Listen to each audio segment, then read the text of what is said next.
In the middle of phase 2 is point 6 on the diagram, and that's a healing peak. And again, I'm going to look at that in more depth in a later Let's Talk Wellbeing slot. 5 is quite often the messy part of dis-ease and the detoxing. So things like snot and phlegm and pus. We see those lovely aspects of our healing process in point 5. Point 7 is what I tend to think of as convalescence. Sadly, we don't seem to pay an awful lot of attention or respect or acknowledgement of our need of that these days. I don't know if it's still the 80s thing of push on through, or we don't want to lose time out of work, so we push ourselves to go back.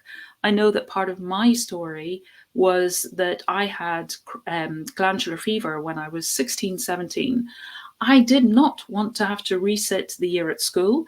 So although I had been out for a few months, I think it was about 3 months I'd taken off to try and heal, I wasn't fully better.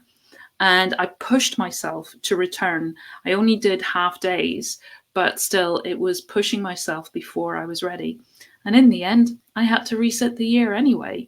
So it didn't serve me to do that. And I ended up, although I went back to school, I still wasn't fully recovered. And I later was diagnosed with ME, myalgic encephalomyelitis, also known as chronic fatigue, post-viral fatigue, because I didn't give my body the time, that's 7 on the diagram, to nurture, to nourish, to fully recover.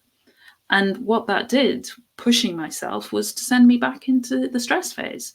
So I was cycling. I had a chronic condition, which is what I was talking about last time. But if we do give ourselves the space, the time, we listen to our body, what's it asking for? Is it asking for rest? Is it asking for really nourishing foods to rebuild its stock of nutrients?